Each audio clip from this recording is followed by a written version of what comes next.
So hey guys, welcome back. This is Anmol Shukla and a very warm welcome to my YouTube channel Festival with me. आज के इस lecture में हम बात करने देखो सबसे पहले तो ये लेक्चर बहुत इंपॉर्टेंट है, इसलिए एकदम फोकस होके बैठे हो। कुछ ले लो अपने साथ, यानी कि नोट्स वगैरह, नोट्स इन द सेंस कोई कॉपी वगैरह जिसमें से कुछ बातें आपको नोट करने वाली है। हालांकि नोट्स मिल जाएंगे, बट साथ बाय साथ जब आप नोट करते हो तो इट्स बेटर देन नोट्स तो at the end of the day आपको मिल ही जाएंगे। थ्योरीज ऑफ लर्निंग हम पढ़ने वाले हैं, जिसमें हम classical conditioning theory, operant conditioning theory, cognitive learning, इस तरीके की थ्योरीज पढ़ेंगे, स्टडी करेंगे। तो सबसे पहले हम जो पढ़ने जा रहे हैं वो है classical conditioning. But before studying this आपको लर्निंग का आइडिया होना चाहिए। तो अगर यार लर्निंग ही नहीं पढ़ के आए और डायरेक्ट इस वीडियो में आ गए हो तो मैं ये कहूंगा कि कोई फायदा नहीं है। एटलीस्ट इससे पहले वाली वीडियो तो देख के आओ, फिर इस वीडियो में आओ, सब कुछ क्लैरिटी के साथ समझ में आएगा। So let's start classical conditioning theory. अब उन लोगों के लिए थ्योरी को समझना बेहद आसान है जिनके घर में कोई पेट है। अगर आपके घर में कोई पेट है, तो जैसे डॉग या कैट, तो आपने देखा होगा कि भाई कई बार क्या होता है, अगर आप 5 बजे अपने डॉग को रोज खाना स्टार्ट कर दो देना, ठीक है, तो आप देखोगे आपका डॉग 5 बजे ही उसी टाइम पे खाने के पास जहां पर भी आप उसको खाना देते हो वो आ जाएगा आपके सामने। ये होता है, आपने देखा होगा, ठीक है, कि उसी टाइम पे फिर वो डॉग और कैट उस पर्टिकुलर टाइम पे आ जाएगा खाना खाने या खाना लेने, ठीक है, आपसे मांगने। ठीक है, किसी आवाज से पुकारते हो अगर डॉग को, है ना, या मान लो आपने चुटकी बजा के बुलाते हो आप, है ना, या सीटी मार के बुलाते हो। सो वो इन चीजों, इन रिएक्शंस को का यूज टू हो जाता है, कहीं ना कहीं लर्न कर लेता है। और बेसिकली यही इस थ्योरी का कॉन्सेप्ट है, क्लासिकल कंडीशनिंग थ्योरी का, कि भाई ऐसे ही कंडीशन होता है इंसान। अब ये कितना यूजफुल है ऑर्गेनाइजेशन की पॉइंट ऑफ व्यू से, तो ये सब समझेंगे, लेकिन फिलहाल आप कॉन्सेप्ट समझेंगे। ऐसे कुछ एक्सपेरिमेंट हुआ। तो सबसे पहली बात तो ये एक्सपेरिमेंट लेके कौन आया, रशियन फिजियोलॉजिस्ट थे। उन्होंने ये डेमोन्स्ट्रेट किया, बकायदा एक एक्सपेरिमेंट चलाया, demonstrated bye Russian physiologist Ivan Pavlov. तो इवान पावलोव ने इस थ्योरी के लिए, क्लासिकल कंडीशनिंग थ्योरी के लिए एक डेमोन्स्ट्रेशन करा। क्या किया उसने, ध्यान से समझो। उसने क्या कहा कि भाई एक डॉग था, एक फूड था, उसके ऊपर एक्सपेरिमेंट किया। उसने कहा कि फूड में मीट थी, क्या थी, मीट थी, ठीक है, कि डॉग को क्या खिलानी थी, हमें मीट, और एक बेल भी शामिल थी। तो भाई बेल, डॉग और मीट, ये हमारे ऑब्जेक्ट हो गए इस एक्सपेरिमेंट के। तो उसने किया क्या, उसने कहा कि भाई यहाँ पर जो फूड है मेरा, स्पेसिफिकली मीट, वो यहाँ पर अनकंडीशनल स्टिम्युलस है। क्या है, अनकंडीशनल स्टिम्युलस है।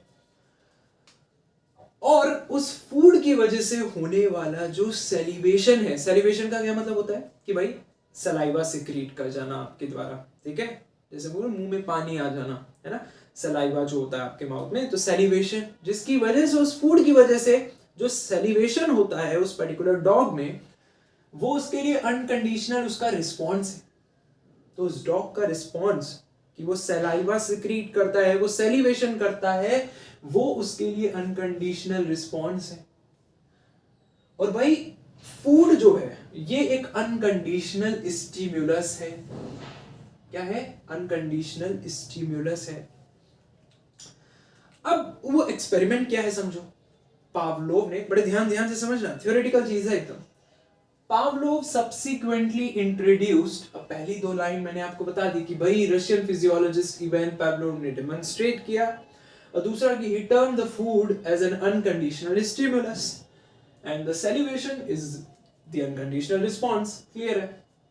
अब थर्ड पॉइंट देखो, Pavlov subsequently introduced the sound of bell. उसने क्या कहा, जैसा कि मैंने शुरू में बताया था कि भाई पावलोव ने क्या किया, उसने कहा कि भाई जब भी मैं अपने डॉग को खाना दूंगा, जब भी मैं अपने डॉग को मीट दूंगा, उस समय मैं एक बेल रैंग करूंगा, ट्रिंग।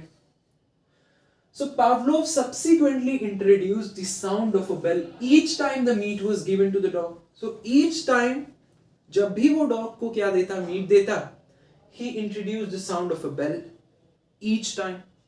और इस तरीके से उसने क्या किया, the dog eventually learn to celebrate. अब डॉग क्या हो गया, इवेंचुअली वो यूज्ड टू हो गया, उसने ये बात लर्न कर ली कि भाई मुझे मीट मिलता है हर बार जब बेल रिंग करती है।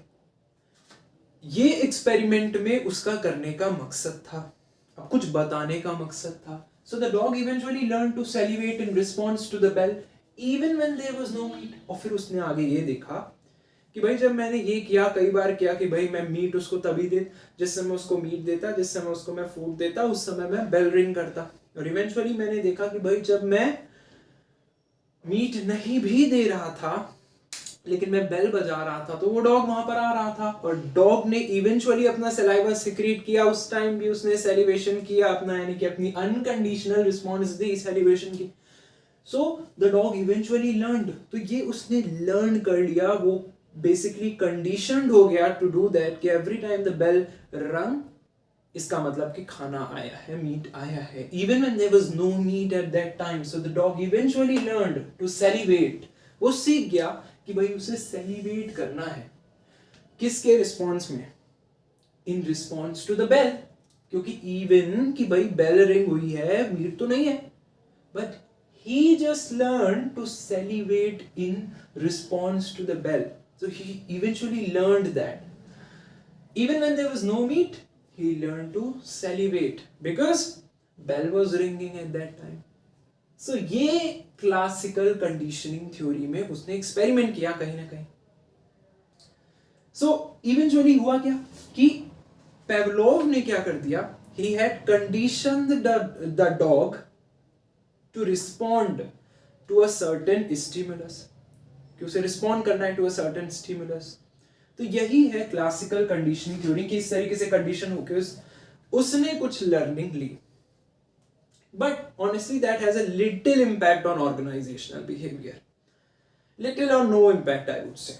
क्यों, अब ये ब्लैक कलर में जो लिखा है इस पर ध्यान दीजिए। Now classical condition has a limited value in the study of organizational behavior, कोई इंपॉर्टेंस इतनी है नहीं, which represents an insignificant part of total human behavior। और ये सही बात भी है कि भाई ये जो अगर हम बात करें क्लासिकल कंडीशनिंग की, तो ये टोटल अगर हम ह्यूमन लर्निंग की बात करें या ह्यूमन बिहेवियर की बात करें, ह्यूमन लर्निंग की बात करें, चलो ठीक है, तो ह्यूमन लर्निंग में एक बहुत ही अनइम्पॉर्टेंट रोल प्ले करता है ये, क्योंकि यहाँ पर कहीं ना कहीं बात डिपेंड करती है किसी ना किसी चीज पर, किसी दूसरी चीज पर। कहने का मतलब कि something happens and we react in a particular fashion. यहाँ पर जरूरी है कि कोई चीज हो तब हम उसकी वजह से रिएक्ट करें इन पर्टिकुलर फैशन। इंडिविजुअली बात ही नहीं है, something happened then only will behave like that. Dog के लिए बेल रिंग की, देन ओनली ही is conditioned to get salivated, है ना, कि उसने saliva secrete किया। So if that means something happens and then only we react in a particular fashion. तो behavior of people in an organization is voluntary rather than reflexive। ये सबक है इस बात का कि भाई समझो बात को, लिटिल इम्पैक्ट इसीलिए क्योंकि ऑर्गेनाइजेशन में लोगों का जो बिहेवियर है वो वॉलंटरी देखने को मिलता है ज्यादातर। कहने का मतलब वहां पर रिफ्लेक्सिव बिहेवियर देखने को नहीं मिलता कि भाई एकदम से हम कोई डिसीजन ले रहे हैं। एकदम से डिसीजन लेने का मतलब है कि भाई हमने कोई गर्म चीज टच की तो तुरंत अपना हाथ हटा दिया, दैट इज रिफ्लेक्सिव एक्शन। जहां लेना पड़े कि भाई एकदम से डॉग आ गया और वो काटने के लिए दौड़ा तो हम भाग खड़े हो, that's a reflexive action also, कि उसके रिस्पॉन्स में हमने एकदम से एक्शन लिया, रिफ्लेक्सिव एक्शन। तो जो भी हम डिसीजन लेते हैं मोस्टली ऑर्गेनाइजेशन के अंदर वो वॉलंटरी होते हैं, है ना, जिनके लिए हमें बेसिकली हमसे कहा गया होता है, हमें बताया गया होता है कि भाई इस तरीके से तुम्हें डिसीजन लेने हैं। ज्यादातर वॉलंटरी होते हैं, है ना, जो हम डिसीजन लेते हैं। सो डेफिनेटली अगर लोगों का बिहेवियर ऑर्गेनाइजेशन में वॉलंटरी है, रिफ्लेक्सिव नहीं है, तो क्लासिकल कंडीशनिंग थ्योरी में कही हुई बात हजम नहीं होती, है ना, ऑर्गेनाइजेशन के लिए कि भाई एट द टाइम बेल बजी तब हमने वैसा रिएक्ट किया। ऐसा नहीं है, क्योंकि बिहेवियर जो दो लोगों का देखने को मिलता है ऑर्गेनाइजेशन में वो वॉलंटरी है, वो रिफ्लेक्सिव नहीं है, जैसा कि यहाँ पर है इस थ्योरी के according. That's why it has a little impact to the organization. Let's talk about operant conditioning now. अब देखो operant conditioning क्या है, किस तरीके से क्लासिकल कंडीशनिंग से अलग है, अभी दिख जाएगा. So operant conditioning में क्या है, operant is defined as a behavior that produces effect. वो behavior जिसकी वजह से कुछ effect हो, कि भाई आपने कुछ गलत काम किया तो उसका effect क्या है, कि भाई अगर आपने कोई unlawful काम किया है जो लॉ के खिलाफ है, तो definitely you're going to get some punishment for that. Maybe आपको जेल हो जाए, कुछ हो जाए, आपको पेनाल्टी देनी पड़े बिकॉज आपने अनलॉफुल काम किया, यानी कि वो बिहेवियर जिसकी वजह से कुछ इफेक्ट प्रोड्यूस हो.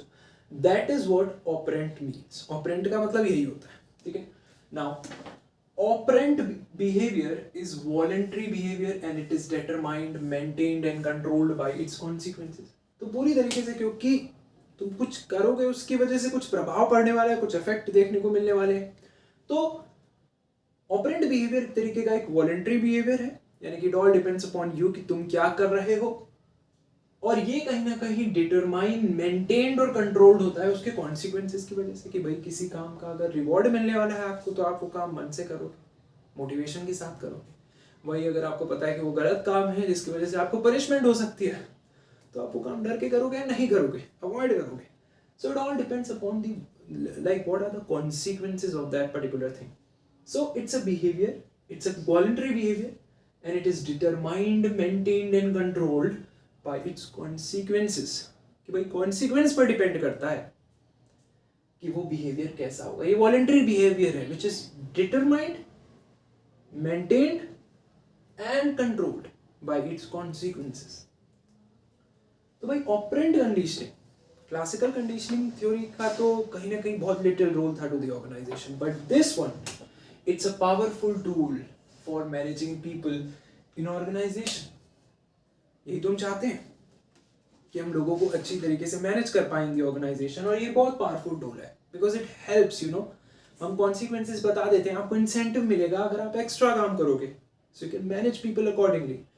रूल्स के खिलाफ जाओगे तो आप पनिश किए जा सकते हो, it's not good for you. So consequences के हिसाब से आप लोगों को मोल्ड कर सकते हो. कुछ काम कराने के लिए आप कॉन्सिक्वेंसेस के हिसाब से लोगों को कंट्रोल कर सकते हो. तो डेफिनेटली एक इंपॉर्टेंट टूल है for managing the organisation, and hence it's a powerful tool. I hope you got an idea. So it's a powerful tool, ये तो बात क्लियर है, क्योंकि most of the behaviours in organisations they are learned, ठीक है, or we can say learned, controlled and altered by the consequences. Mostly whatever the behaviors are, they are learned, they are altered by the consequences. Consequences पर depend करता है, ठीक है. So it's important tool and it's a powerful tool, that's why. So management can use the operant conditioning process ताकि वो क्या कर सके, कंट्रोल और इन्फ्लुएंस कर सके एम्प्लॉइज के बिहेवियर को, by manipulating its reward system. Manipulate करके इसके रिवॉर्ड सिस्टम को, कि भाई हम क्या कहें कि भाई हम आपको इतना रिवॉर्ड देंगे, हम आपको ये इंसेंटिव, ये वेजेस एक्स्ट्रा देंगे अगर आप ये काम दोगे. तो हम मैनिपुलेट कर रहे हैं ना एम्प्लॉय को कि वो काम करे, by giving the reward system, by telling them कि कॉन्सिक्वेंसेस का ये होगा, I am changing the behaviour of that particular person, and that's and hence I am using operant conditioning. I hope you got an idea. So 4 तरीके की री-इन्फोर्समेंट strategies है जो managers इस्तेमाल करते हैं. ध्यान से समझना, मैनेजर्स 4 तरीके की री-इन्फोर्समेंट स्ट्रेटजीज इस्तेमाल करते हैं अगर वो चाहें कि भाई हम एम्प्लॉइज के बिहेवियर को इन्फ्लुएंस करना चाह रहे हैं. वो क्या है? पॉजिटिव री-इन्फोर्समेंट, नेगेटिव री-इन्फोर्समेंट, एक्सटिंक्शन और पनिशमेंट. पॉजिटिव री-इन्फोर्समेंट का मतलब है कि मैं क्या चाहूंगा, मैं स्ट्रेंथन या इंक्रीज करना चाहूंगा बिहेवियर को of an employee by desirable consequence, basically reward, की भाई मैं कुछ ना कुछ रिवॉर्ड प्रोवाइड करूंगा, मे बी मैं ट्रिप प्रोवाइड करूंगा, मैं फॉरेन टूर प्रोवाइड कर रहा हूँ, मैं एक्स्ट्रा वेजेस प्रोवाइड कर रहा हूँ, एक्स्ट्रा काम किया, मे बी मैं इंसेंटिव प्रोवाइड कर रहा हूँ, कुछ ना कुछ रिवॉर्ड कर दे रहा हूँ, मैं प्रेज दे रहा हूँ, देयरफॉर मैं स्ट्रेंथ या इंक्रीज कर रहा हूँ बिहेवियर को by desirable consequence. Consequence की मदद से कि भाई ये इसका consequence होगा, and therefore I'm you have to work like that. It means मैं behavior को strengthen और increase कर रहा हूँ by the desirable consequence, उसके होने वाले consequence. Therefore it's positive reinforcement technique जो मैनेजर इस्तेमाल करते हैं. Negative reinforcement technique क्या होगी? जहां पर एम्प्लॉय कहेगा कि भाई ये करोगे तो इसकी ये पनिशमेंट है, सो it's a threat of punishment की भाई पनिशमेंट का डर हमेशा रहता है, so that's a negative reinforcement technique. तुम गलत करोगे so will be treated like that also in the organization, है ना, and you will be punished like that also. Extinction का मतलब extinction एक effective method, I'm not going into that deep, but extinction एक effective method है of controlling the undesirable behavior. अगर behavior undesirable है, desirable नहीं है, ऐसा होना चाहिए, so उसके लिए उसको control करने के लिए एक effective method है extinction. And punishment क्या है कि भाई ये एक तरीके का कंट्रोल डिवाइस है which is used in organisation की, कुछ रूल्स बनाए गए, कुछ पॉलिसीज बनाई गई हैं at the time when you enter the organisation in future, let's say job में जब आप जाओगे, सो आपके लिए कुछ पॉलिसीज रूल्स सब कुछ पहले से ही बताया जाएगा, आपको साइन कराया जाएगा कुछ चीज़ों पर जिनको आपको फॉलो करना पड़ेगा. If you not going to follow them you definitely gonna punish because that's gonna be unlawful, ठीक है, विद द ऑर्गेनाइजेशन आल्सो और with the law also of the country. So these are some 4 types of reinforcement strategies, and therefore that's all about this operant conditioning theory. I hope you got an idea. So just note it down. The third theory that we are going to study right now is cognitive learning. So this learning considers learning as the outcome of deliberate thinking. कि deliberate thinking, आप लगातार चीजें सोच रहे हो, evaluate कर रहे हो, एनालाइज कर रहे हो, अपने मन के अंदर ही उनको टटोल रहे हो उन थॉट्स को, and then you are reaching some outcome. So that's what cognitive learning is all about. That means this learning considers learning as the outcome of deliberate thinking on a problem or situation based upon facts and responding in an objective and oriented manner. कि भाई आपने कुछ सोचा, आपने deliberate thinking की about a problem, about some situation, कुछ facts के आधार पर, कुछ information के आधार पर, and then after evaluating it, analyzing it, understanding it or thinking it, now you're responding in an objective, in a factful and oriented manner, a systematic manner. That is what cognitive learning is. जैसे classroom study जो होती है, teacher आया, book निकाली, reading करवाई, फिर आपने पढ़ना स्टार्ट किया, फिर उसने कुछ प्रॉब्लम निकाली, that's example of cognitive learning. Okay, नहीं समझ में आया, फिर से समझो. कॉग्निटिव लर्निंग थ्योरी, इससे नहीं समझ पाए तो इससे समझो. Cognitive learning theory is one that studies how the information is internally processed. So it's all about कि किस तरीके से इंफॉर्मेशन इंटरनली प्रोसेस हो रही है. हर बच्चा जो कि स्टडी कर रहा है क्लासरूम में is a different being, is a unique person. एक ही इंफॉर्मेशन को एक बच्चा अलग तरीके से लेगा, दूसरा बच्चा अलग तरीके से समझ सकता है. बिल्कुल पॉसिबल है, या पॉसिबल है. सो कॉग्निटिव लर्निंग का मतलब है, cognitive learning theory is a one basically that studies, जिसमें हम ये पढ़ते हैं कि किस तरीके से इंफॉर्मेशन जो है वो आपके इंटरनली प्रोसेस होती है. डिफरेंट चीजें आप देख रहे हो ग्लोबली, वर्ल्ड वाइड, अब उनका आप पर क्या, आपका क्या परसेप्शन है, कहीं ना कहीं वो इंफॉर्मेशन आपको, वो थॉट्स आप पर क्या इंपैक्ट डाल रही है इंटरनली, आप उनको किस तरीके से प्रोसेस करते हो, दैट्स ऑन यू. यानी कि कॉग्निटिव लर्निंग जो है वो हर इंसान की यूनिक होगी. ये बात तो क्लैरिटी से आपको समझ में आई. So cognitive learning theory is a one, basically it's a one, कुछ भी नहीं है, और that studies how the information is internally process, जिसमें हम ये समझने की कोशिश करते हैं कि भाई कैसे इंफॉर्मेशन इंटरनली प्रोसेस हो रही है और interrupted by the human mind, और किस तरीके से फिर वो ह्यूमन माइंड उसको इंटरप्ट कर रहा है depending upon his personality, his perception, different things. उसकी लर्निंग के हिसाब से वो उसको इंटरप्ट करेगा उसी तरीके से उस इंफॉर्मेशन को. That leads to effective learning, and that overall leads to effective learning. But again, that learning can be bad, it can be good, but that's cognitive learning. कि internally आपने process किया और interrupt किया according to your thinking, according to your perception, according to your motivation and your perception. But at the end of the day, that is cognitive learning. And that's why this learning considers learning as the outcome of deliberate thinking on a problem or situation based upon known facts and responding in an objective and oriented manner. अब homework में मैं आपसे पूछना चाहूंगा, क्या कोई चौथी भी है थ्योरीज ऑफ लर्निंग में? अगर है तो कौन सी, आई थिंक आप बोलोगे सोशल लर्निंग थ्योरी। तो दोस्तों सोशल लर्निंग थ्योरी क्या है तो बहुत सिंपल, बट क्या है ये आप मुझे कमेंट करके बताइए। कोई भी आर्टिकल पढ़िए, यू गुड टू गो, क्योंकि आइडिया मैंने आपको दे दिया है।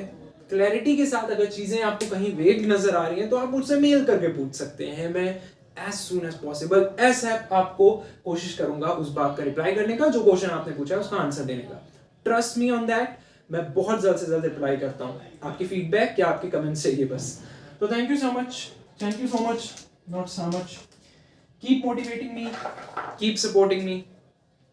Good night, sorry.